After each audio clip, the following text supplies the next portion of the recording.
on va entendre le pays, en particulier les progrès très passionnants qui sont en train d'accélérer de façon très importante. En particulier, les petits bébés chétifs sont vulnérables. Que ce soit le conflit ou le changement climatique, les bébés sont particulièrement vulnérables. En 2025, pendant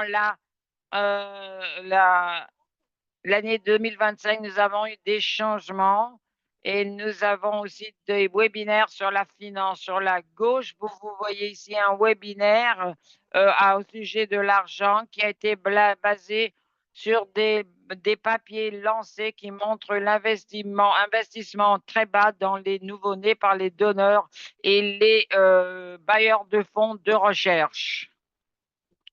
Ce n'est pas seulement l'USAID. De l'autre côté, nous voyons que les pays se montrent pour les investissements nationaux, par exemple la Tanzanie et l'Inde va parler.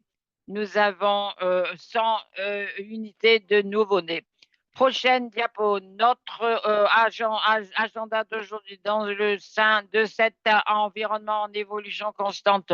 Nous avons l'OMS qui va nous parler des options de financement, les implications des coupures de donneurs et des bailleurs de fonds et la voie vers l'avenir. Deuxièmement, c'est l'Inde qui va parler.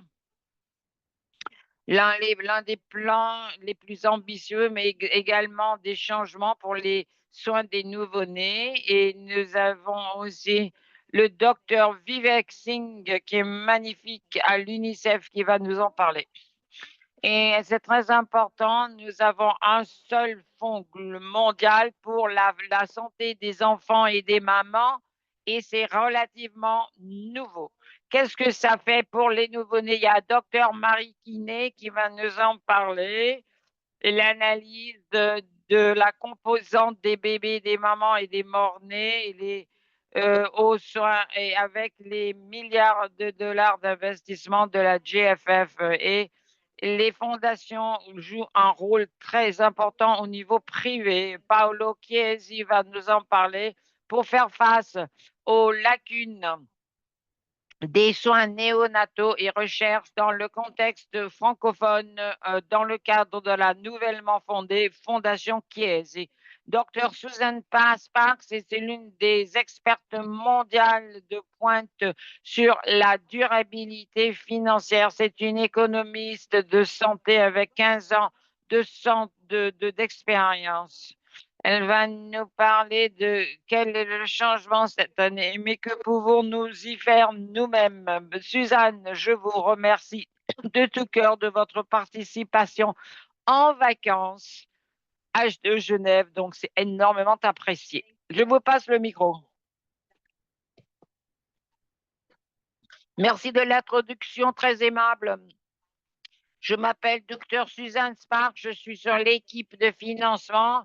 Mon travail ici, dès le départ, c'est d'établir les choses pour la situation financière et, et sur des approches du point de vue des nouveau-nés et en particulier comment ils s'inscrivent dans l'espace de santé. Pour vous donner un aperçu de là où nous en sommes, vous le savez tous que c'est important de souligner que en passant à 2025, le financement de santé dans les pays à revenus faibles ou moyens n'était pas une chose sûre. Donc, en sortant de la COVID-19, les pays ont eu un fardeau de décès énorme, plus que qui ont dépassé tout le budget de santé du pays, de beaucoup de pays, en plus de la tendance de budget en baisse pour la santé. Donc, à savoir le partage du budget gouvernemental pardon, dédié à la santé. Pardon. De l'autre côté il y a beaucoup de dépenses de la poche en ce qui concerne les dépenses et l'aide à augmenter dans une augmentation n'a pas été au niveau de l'aide nationale. Et donc ça, c'est ce qui est arrivé au début de 2025. Nous avons aussi ce choc de l'âge. Comme Joy l'a dit, ça vient du gouvernement américain et d'autres gouvernements également. En ce qui concerne les chiffres OECD-DAC, et des estimations de ce genre qui ont aidé, donc l'assistance est projetée de baisser de 40% entre 2023 et 2025. Ces chiffres sont en évolution constante, donc nous soutenons beaucoup de pays par le biais de nos bureaux de pays OMS et beaucoup de pays, il y a beaucoup d'incertitudes sur ce que l'aide sera et comment la gérer. Et ça a à faire avec le manque de communication claire de beaucoup de bailleurs de fonds. Nous avons euh, des, des fonds qui vont se renouveler. Nous ne savons pas comment cela va s'agencer, ainsi que l'impact en termes de financement. Beaucoup de financements qui arrivaient n'étaient pas visibles au gouvernement. Donc, ce que nous voyons, c'est que beaucoup de problèmes en ce qui concerne les risques et les préoccupations qui sont là en pratique. Nous allons à la prochaine diapo. C'est pour vous expliquer que ce problème de l'importance de comment avoir une meilleure priorisation au niveau des budgets gouvernementaux. Donc, voici ce graphe vous montre dans les barres vertes l'investissement par tête et en rouge les priorisations de dépenses nationales dans le cadre du budget. Et sur le graphe de la gauche, pendant que la LED par tête a augmenté en moyenne, la priorisation en termes de santé, en fait, a baissé dans les pays à revenus faibles, qui ce n'est pas la même chose dans les autres pays. Comment pouvons-nous changer cet état des choses, surtout dans des environnements aux ressources euh, retenues? euh, Restreinte. Ça vous montre les sources de financement pour les enfants de moins de 5 ans, ce qui comprend bien entendu les nouveau-nés et la santé reproductive. Dans le cercle rouge, vous verrez que les dépenses totales de santé dans la part de sources externes pour les enfants de moins de 5 ans, un tiers est venu des sources externes pour cette population et 20% environ est venu de sources nationales et les sources privées, ce sont les paiements de poche sont jusqu'à 50%. Ce partage externe et on s'attend à ce que ça baisse. Nous voulons nous assurer que le chiffre privé ne va pas augmenter. Les besoins vont rester les mêmes et les obligations claires qui sont associées. Il y a un grand souci sur comment ce changement va s'agencer au cas où le financement national ne va pas être à la mesure de faire face aux problèmes actuels. Prochaine diapo. C'est une diapo qui a été partagée par Joy. En ce qui concerne le financement des donneurs pour les RMNCH,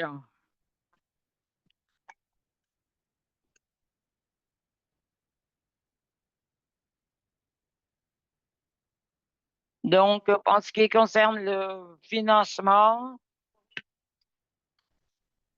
nous voyons une tendance en augmentation en moyenne. Un plus grand partage a été consacré à la santé des nouveau-nés. Ça, quand même, est très minime.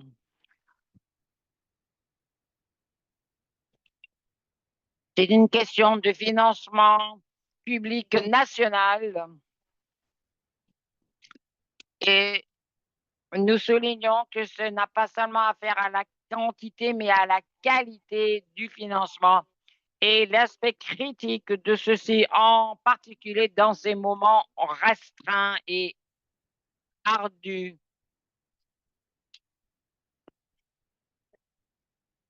Donc, nous voulons parler du problème du financement en externe. Nous l'avons vu en Ouganda, au Kenya, ailleurs. Il y a le ministère de la Santé doit allouer plus de priorité aux nouveau-nés dans leur prochain budget et regarder l'accès au budget d'urgence. Mais bien sûr, ces choses prennent du temps.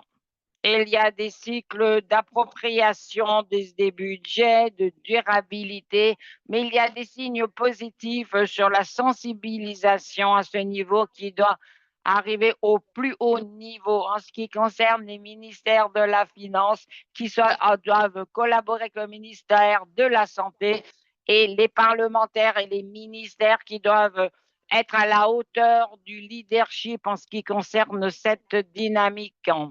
Prochaine diapo. Nous soulignons en tant qu'équipe à l'OMS cet aspect plus large de gérer les urgences financières. C'est bien aligné avec l'outil, la boîte à outils des nouveau-nés. Ça semble avoir des différents éléments qui sont tous rapiécés l'un à l'autre. Il s'agit là une question de financement national. Quelle est la taille du budget du budget? Donc, comme ça que quand vous plaidoyez et militez pour du fonds financement, c'est tout parmi dans tout le secteur public. Et donc, nous travaillons en collaboration étroite avec les autres communautés pour comment prioriser les ressources restreintes actuelles. Quel est ce paquet de besoins essentiels? De quoi a-t-on besoin, y compris les services et prestations des nouveau-nés? Et bien sûr, réorienter la structure de aide étrangère, s'éloigner des silos pour avoir un système qui se base sur les systèmes de gestion et réaliser qu'il s'agit là d'un problème politique pour militer pour un plus grand financement, pour s'assurer que les prestations auprès des nouveau-nés sont protégées. J'ai quelques considérations pour ce webinaire et au-delà. Premièrement, c'est l'impact complet de la coupure de l'aide va être visible au fil du temps.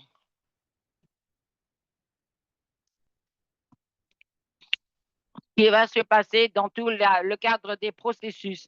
Il faut nous le surveiller.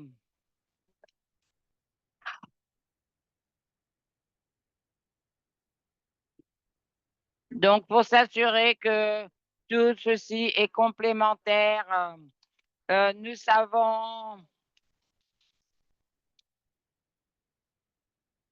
voulons nous assurer que tout ceci est ajouté au système et ne passe pas de problème. Et concentrer sur l'aide également. Nous voulons reconnaître qu'il y a beaucoup à faire au niveau de l'efficacité et se concentrer sur le financement. Si les systèmes de santé ne sont pas bien financés, nous n'aurons pas les services nécessaires en place et comment nous s'assurer de militer ensemble. Comment se rassembler en tant que communauté, se concentrer sur les interventions et éviter la segmentation et permettre l'efficacité dans tous les canaux de financement déjà en place. En Ouganda, ils ont une grande politique autour de l'intégration.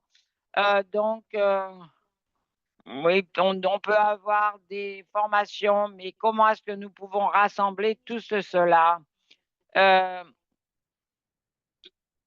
donc, tout ceci, comment est-ce que l'élément de recherche de financement, comment est-ce que nous l'inscrivons dans les processus et continuer de travailler à des mécanismes de changement pour que les mécanismes qui rentrent ne sont pas seulement retenus pour une population spécifique, mais peut être utilisés plus globalement. Merci Suzanne. C'était exceptionnel et nous sommes heureux d'avoir entendu votre apport au sujet du système global. Et nous voulons pousser à l'intégration du changement. Et vous avez souligné l'efficacité pour tout le monde et de faire les choses séparément ou pas. Nous voulons garder la fin en tête pour ne pas gaspiller d'argent. Le point critique au sujet de la perte de l'aide et de financement dans les pays pauvres, et c'est déplorable et très important. J'espère que tout le monde a eu l'opportunité de militer pour le changement. En Tanzanie, avec les élections de la semaine prochaine, le président euh, s'est engagé à fournir 4 000 de travailleurs de santé pendant ses premières semaines en fonction. Donc, tout le monde peut trouver des façons de le faire. Nous allons passer du financement général euh, au pays qui a le prix, le plus grand nombre de décès du monde. Mais bravo à leurs efforts de réduire ce nombre de décès néonatals. Euh, donc, ils ont l'ambition de faire descendre les décès néonataux à 9 millions, et nous avons docteur Vivendra Singh qui est magnifique. Docteur Singh est le dirigeant de l'UNICEF et la santé en Inde et a un intérêt personnel et a fait tant pour tout le monde en Inde, et il y a un poste honoraire à l'école de santé publique Rollins. Merci Joy. Merci beaucoup. Je suis vraiment reconnaissant de l'introduction, comment on peut en faire pour aider les pays à en apprendre les uns des autres. J'en ai beaucoup bénéficié moi-même et je suis sûre que tout le monde peut en faire de même. C'est mon plaisir de faire partie de ce panel magnifique aujourd'hui. Je m'appelle Vivek Singh, comme on l'a dit. Je suis aussi partie de l'équipe en Inde. C'est une bonne continuation de là où nous avons fini, surtout les priorités de politique qu'elle a mentionnées, comment établir les priorités dans certaines situations, également dans le financement actuel de façon encore plus importante, comment est-ce que nous continuons à nous servir des preuves et des données pour gagner ces efficacités, et dernièrement, la flexibilité et les façons innovantes d'approcher et de réfléchir au financement. Pour mettre les choses en perspective, je voulais ouvrir la discussion dans le cadre de le financement. Comme John l'a dit, nous avons projeté de réduire les décès néonataux pour 2030 à un seul numéro. Donc, en Inde, nous avons un plan d'action pour les nouveaux-nés qui va être réalisé pour 2030. Pour mettre les choses en perspective, l'Inde, vous le voyez, dépense en termes de pourcentage de produit national brut par rapport à l'Europe et à l'Afrique, l'Europe dépense 3,9% et aux États-Unis, ils dépensent 17% et réalisent 3. Le Brésil dépense 10% et réalise 7. Il s'agit là des dépenses globales de santé et l'Australie dépense moins que les États-Unis, 10% et réalise 2. C'est ce qui met en perspective. Qu'essayons-nous de faire à ce niveau-là? Pendant la dernière décennie, il y a eu plus que la moyenne mondiale et dans cette région. Ce qui a été intéressant au niveau de ce parcours, c'est que l'Inde est un continent avec beaucoup d'États, d'administration, plus de 35 États, beaucoup d'États et qui sont plus populaires que la plupart du monde, sauf l'Inde. Dans l'État de l'Andhra Pradesh, qui est l'État le plus habité du pays, et qui est le pays le 5e pays le plus peuplé du monde. Pour se servir de ces ressources de façon judicieuse, nous voulons savoir de quoi il s'agit. Chaque pays va penser à soi-même. Par exemple, dans 6 différentes situations, quel est le genre de fardeau de mortalité qui ont besoin de nos ressources maximales. Et donc, prochaine diapo.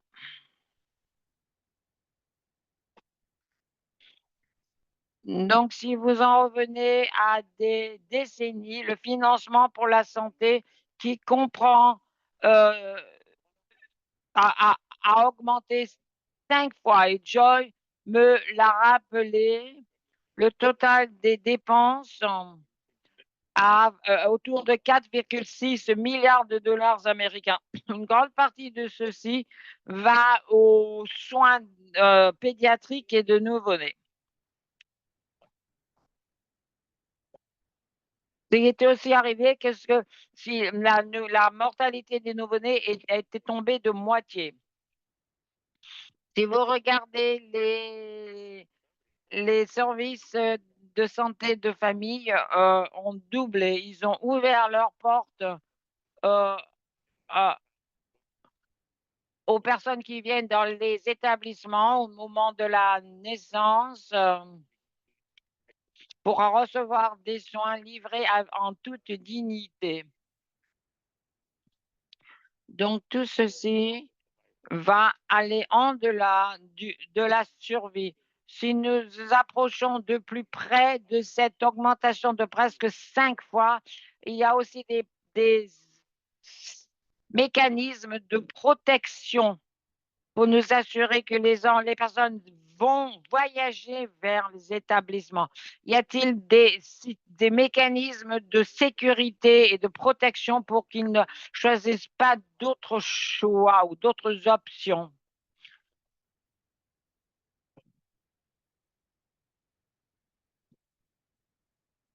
Donc, il faut une protection sociale complète, centrée autour de la famille et de la communauté. Il est aussi important de reconnaître ce qui est aussi vrai des pays dans le pays africain. En Inde, l'état de la mortalité est de 3. Comme vous avez vu pour l'Australie, pour en 100 000, donc c'est 10 fois, c'est à 30. Nous voyons l'allocation des ressources, mais où vont-ils? Ils vont catalyser le changement dans la plupart des endroits, surtout pour où les ressources sont associées. Vous voyez les gains maximaux pendant les derniers jours qui arrivent dans des États qui ont maintenant une fondation solide bâtie sur des déterminants sociaux tournant autour non seulement avec les soins de santé et d'autres déterminants sociaux et les investissements par habitant. Les États essayent d'en apprendre les uns des autres et parce qu'ils peuvent, ceux qui ont des chiffres de moins de 10 peuvent en apprendre les uns des autres.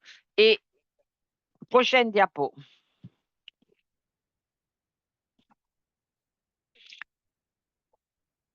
Si vous regardez au marqueur de kilométrage dans le financement, par exemple, les soins de bébés chétifs et malades en Inde, depuis le début, est la première unité de zéro, premier niveau, est venue en 2003 dans l'État du West Bengale.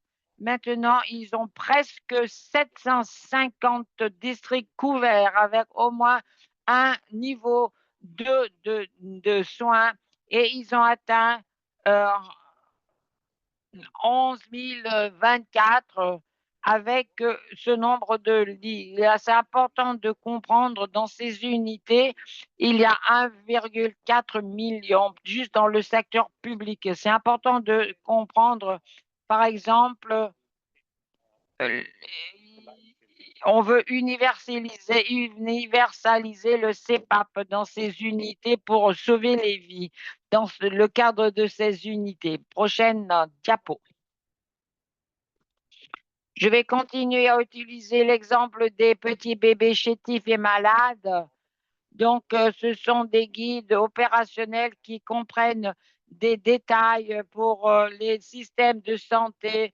Et vous voyez ceci dans le logo. Il y a un outil en 2011 et l'année dernière. Prochaine diapo. Ce qui était important à comprendre, c'est qu'il y a eu du militantisme et du plaidoyer et inclusion d'éléments pour financement pour des composantes spécifiques qui sont ressenties des preuves mondialement entre 2020 et 2024.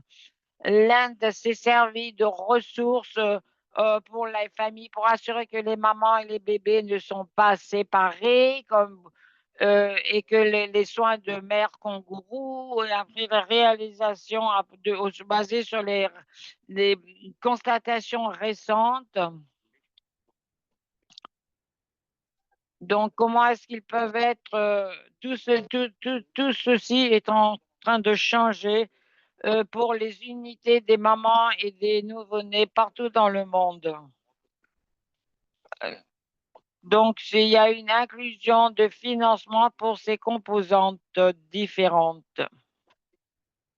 Voici un exemple. Lorsque l'étude a été publiée au sujet des soins de mère kangourou, beaucoup de ces unités ont fait des études, des sites d'études. Là, été en Inde et des scientifiques de l'Inde sont venus et ils ont continué à plaidoyer. Sur la droite, vous voyez les mêmes sites ont milité pour l'Inde, pour investir plus de ressources, pour s'assurer que ces soins de niveau 2 deviennent une unité combinée. C'est ce qui arrive maintenant. Il y a eu des provisions pour des provisions de financement pour les districts partout dans le pays. Prochaine diapo. Comme Suzanne l'a bien dit, le financement est un enjeu politique. C'est quelque chose qui peut faire nous demander comment est-ce que nous militons. Par exemple, euh, le forum de néonatologie nationale doit dévouer des ressources aux nouveau-nés pour avoir un départ pour démocratie continue à nous rappeler pendant Covid, pendant que la Inde investit un quart de l'argent de la santé qu'il fallait avoir une proportion pour les nouveau-nés. Sinon, ce ne serait pas la peine. Quand vous avez vu que c'était au plus fort du Covid et, et le gouvernement disait oui, nous allons investir cet argent dans des unités de soins intensifs aux nouveau-nés. Dernièrement, nous devons nous rappeler qu'il s'agit là de vecteurs d'opération et nous discutons de financement, mais c'est nécessaire, mais n'est pas assez et nous devons collaborer avec les autres vecteurs d'opération et penser à des voies de financement innovants. Et qu'est-ce que nous catalysons? Et bien sûr, tirer parti de la technologie et d'autres leviers et de ne pas faire de financement en isolement. Ceci nous rappelle quand le premier rapport mondial est venu en 2010, il disait ce n'est pas assez, ce n'est pas seulement l'argent qu'il nous faut pour les soins de nouveau-nés, mais est-ce que nous pouvons avoir plus d'argent pour les nouveau-nés? Nous devons ne pas oublier, ce ne sont pas seulement les établissements, euh, et c'est très important pour les gains financiers également. Merci beaucoup. Merci beaucoup. C'était vraiment un tour de force de choses très, très importantes. J'aurais bien avoir plus de temps pour vous. Vous pouvez trouver plus d'informations sur la boîte à outils en Inde dans des webinaires passés.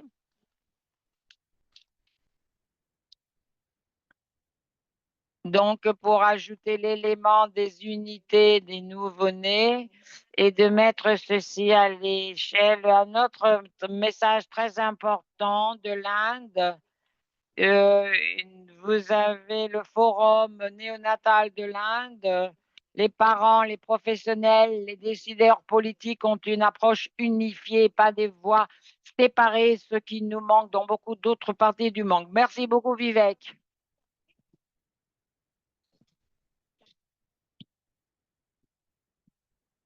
Nous allons passer de l'Inde au mécanisme de financement international qui se penche sur les femmes et les enfants. Donc, Gabi a certains euh, fait ceci, mais du point de vue du système et pour le changement, l'outil est assez relativement nouveau et nous ne le comprenons pas tous tout. Peut-être, voici la magnifique Dr Kenny qui est rechercheuse pour les politiques de financement, qui est une chercheuse très scrupuleuse qui a été responsable de gérer 10 papiers sur différentes équipes. Elle va se concentrer de qu'est-ce que ceci signifie au niveau du financement des nouveau-nés. Que pouvons-nous apprendre à ce niveau-là? Merci, vous avez le micro. Bonjour à tout le monde. Cette présentation est parle est fait pour le compte de l'équipe de financement. Vous aurez un lien QR pour vous donner plus d'informations. Prochaine diapo. Qu'est-ce que le GFF qui a été lancé en 2015 pour aider les femmes, les enfants et les adolescents, qui est hébergé par la World Bank pour mobiliser plus de ressources. Ce chiffre que vous voyez, c'est d'un document précoce ou ancien de la GFF, contribué par un trust multi-bailleur de fonds pour dont l'objectif est d'être catalytique pour mobiliser plus de ressources des gouvernements ainsi que de bailleurs de fonds des secteurs privés. Leur objectif, c'était de mobiliser 57 milliards de dollars entre 2015 et 2030. Pour les enfants, les bébés, les adolescents, quel est le compte à rebours? N- Nous avons fini par travailler avec la collaboration qui a commencé en 2021, un groupe pour la plupart mené par les Africains et je vois que mes collègues sont là pour répondre à des questions. Nous avons conduit des études multiples que dans des études sur 4 pays et une étude en croisée qui sont publiées dans le Global Health Action Journal.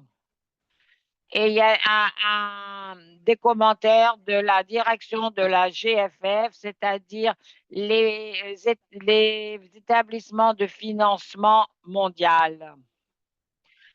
Euh, nous allons nous concentrer sur les nouveau-nés et les mères. L'inclusion des pays. Pour le besoin de ce papier, nous avons regardé 11 pays à identifier et pour explorer les documents de ces pays, nous avons exploré les documents entre 2015 et 2019 et examiné les pays qui voulaient solidifier la santé des nouveau-nés. En tout et pour tout, 24 documents. Ce sont des documents de la Banque du Monde. Dans l'analyse, nous avons analysé ceci et nous avons établi comment c'était la santé maternelle avait été établie et décrit et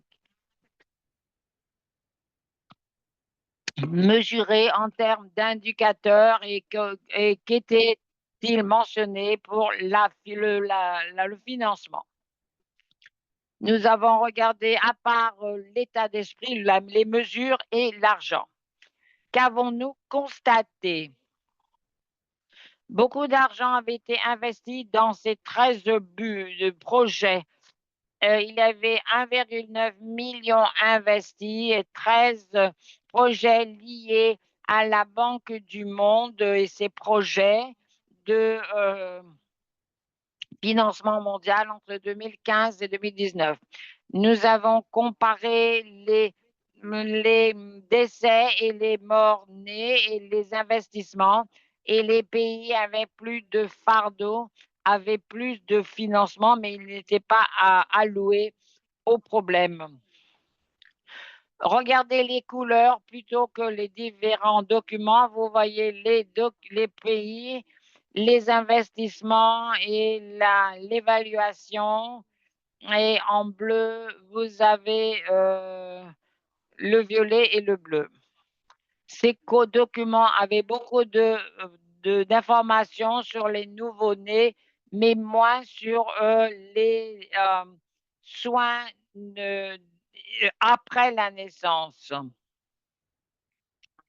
Donc, il y avait peut-être une discussion au sujet des thèmes clés. Donc, tout ceci avait été réduit. La description du financement ne mentionnait pas toujours les priorités. Une autre constatation importante dans les cas d'investissement, il y avait de grands cas d'investissement et beaucoup de cadres de résultats, mais les autres étaient plus précises. Et quand l'EHPAD contribuait une seule partie de l'investissement, mais limité à seulement quelques petits indicateurs qui pouvaient entraver le progrès de la surveillance des événements et des activités en cours. Pour les soins de nouveau-nés, nous avons vu que les soins obstétriques d'urgence étaient très importantes et une grande priorité. Les interventions étaient, quand on regardait les soins respectueux, les soins d'avortement, la surveillance du battement cardiaque et autres. Voici les résultats pour les soins maternels, nouveau-nés et euh, de mort-nés. En orange, le terme a été mentionné une fois. En gris, en vert, ça a été inclus comme cible.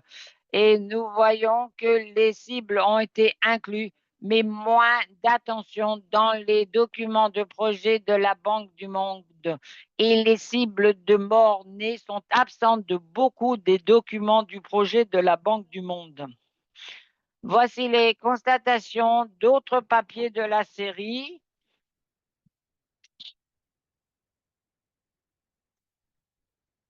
Nous l'avons vu dans le cadre de toutes nos études. Voici des réflexions en général. Le GFF a augmenté la sensibilisation pour les enfants et les adolescents et les enfants et les mères. Nous savons aussi, a été révélé que la qualité est importante ou est-ce que c'est séparé, mais c'est rarement défini et nous n'en avons pas vu beaucoup en ce qui concerne la santé. Ce n'était pas lié à l'expérience de la mère et les soins des nouveau-nés n'avaient pas d'indicateur de qualité. Troisièmement, la santé des nouveau-nés est ancrée dans le réseau et le cadre, mais n'est pas priorisée dans les processus des pays. Et ceci est ressorti des études des pays également. Nous avons vu le processus autour du GFF était mené par le pays, mais énormément influencé par les personnes au pouvoir. Et le GFF a démontré une évolution rapide et un apprentissage rapide. Donc, les plateformes qui ont augmenté pour le manque d'investissement social. Et quand nous avons vu que les morts-nés n'étaient pas inclus, et donc nous avons essayé de sensibiliser les personnes et les pays pour inclure les morts-nés en tant que priorité. Donc le GFF va être, l'avenir du GFF va être façonné par la GFF.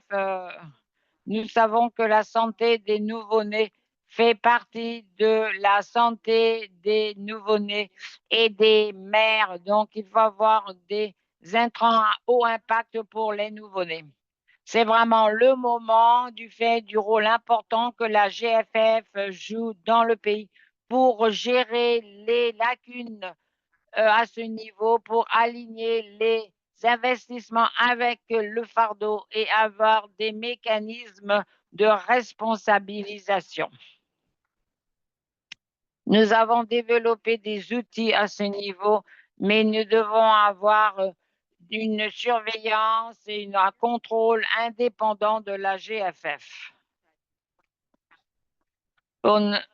Voici une diapo pour nous assurer que vos voix comptent pour les nouveau-nés et leurs familles. C'est une magnifique analyse. Merci. Merci de votre révision dans un temps si court.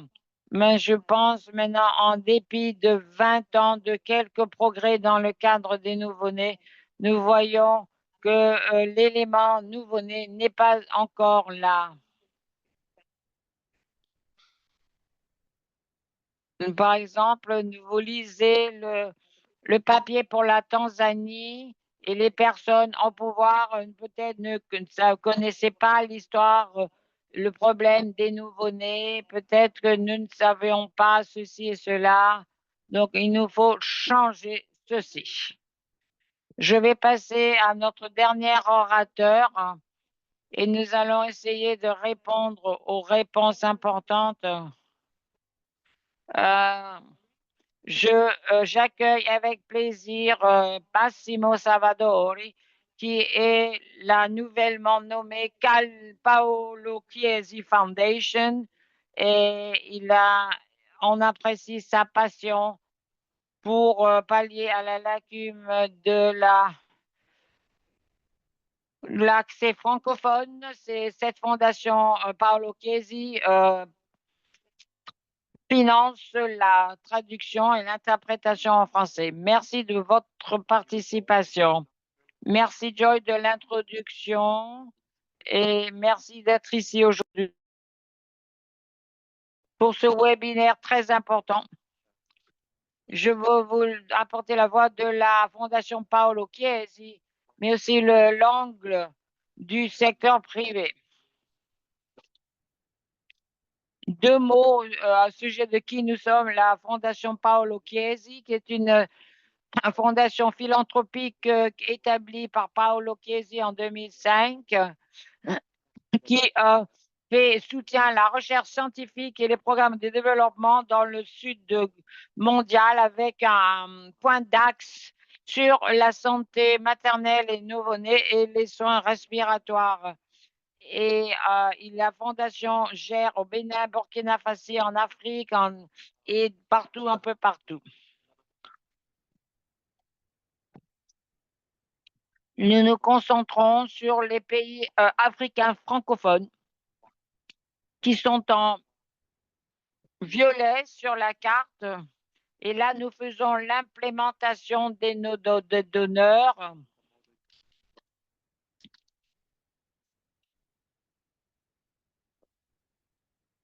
Donc, tout ceci est très important. Ce modèle a été créé par la Fondation Paolo Chiesi avec le soutien de nos partenaires qui se base sur l'expérience de la Fondation Paolo Chiesi dans les pays africains francophones. De l'autre côté, nous avons aussi notre programme de recherche scientifique dans les pays francophones et anglophones avec le projet d'amélioration de qualité et l'utilisation des indicateurs de nouveau-nés qui se concentrent sur améliorer les données de qualité et informer les soins des nouveau-nés dans ces pays. Voici quelques petits les préoccupations et les défis. Bon, par exemple, le financement limité et la mortalité.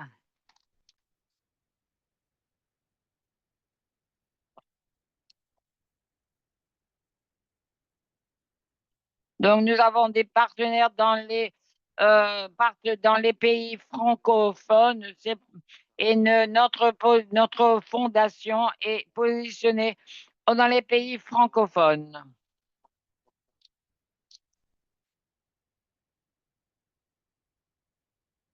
C'est surtout en Afrique de l'Ouest francophone.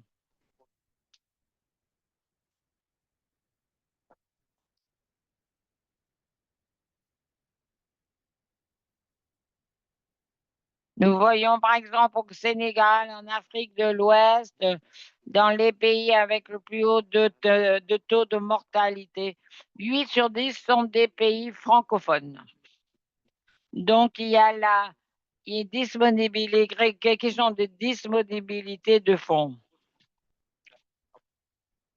Donc, nous voulons soutenir des interventions spécifiques sur les familles et autres. Donc, il s'agit là des interventions que la Fondation Paolo Chiesi soutient. Prochaine diapo. Deuxièmement, la barrière de langue. Toutes les publications sont en anglais pour la plupart, qui ne sont pas traduites normalement en portugais, espagnol ou français. Il y a aussi un accès limité pour les institutions et les professionnels francophones aux informations et aux opportunités. Joy l'a dit déjà, mais nous soutenons à la Fondation Paul Chiesi la traduction et l'interprétation Nous soutenons l'OMS pour la traduction en français, les consulats des infirmières internationales, la communauté de pratique. Et nous collaborons avec l'ENIA pour le développement organisationnel et ainsi que leur site web. Ils sont là dans 37 pays en Afrique et ils ont une présence dans l'Afrique francophone. Le dernier défi, c'est au niveau des financements de recherche inégales. Ils sont concentrés pour la plupart dans les pays anglophones. Pour les institutions francophones font face à des opportunités limitées pour la recherche menée au niveau local. La réduction du financement s'intensifie à une compétition intense entre le nord et le sud de global et leurs institutions, renforçant les inégalités déjà en cours. La Fondation Paolo Chiesi veut soutenir la promotion de collecte de données de preuves scientifiques dans le Sud global, soutenir le Sud global et les chercheurs, les opportunités de co-auteurs et soutenir le journal de néonatologie africaine, le JN, qui est un journal révisé par les pairs en langue bilingue trimestrielle. Je veux partager quelques éléments sur le rôle des organisations philanthropiques telles que la nôtre. Nous jouons un rôle catalyste, donc il faut relier les ressources et les acteurs partout dans la région et tout ceci est très important. En tant qu'organisation philanthropique, nous avons la liberté de soutenir au niveau local et les programmes pilotes. Nous n'avons pas le rôle de coordination. Nous avons la capacité de parler avec différents partenaires à différents niveaux. Et dernièrement, le secteur philanthrope a la responsabilité de mettre les ressources là où se trouvent les besoins. Et nous pouvons jouer un rôle important à bâtir un nouvel écosystème pour les santé maternelle et néonatale. Et de ce fait, la Fondation Paolo Chiesi et d'autres organisations peuvent en faire beaucoup pour tout renforcer et solidifier ce secteur. Merci beaucoup, cher monsieur. Désolé que vous n'ayez pas eu assez de temps, mais ça n'a pas d'impact sur l'importance que je vous avais dit. Beaucoup de commentaires dans le chat qui disent comment ils apprécient. Nous avons bien fini, bel et bien fini, je crois. Donc, je suis ravie de parler avec tout le monde pour toutes les questions, y compris le secteur privé. Je veux remercier tous les orateurs. Quel sujet important et je vous accueille au nos 2 webinaires prochains. Donc, nous avons le 18 novembre 2025.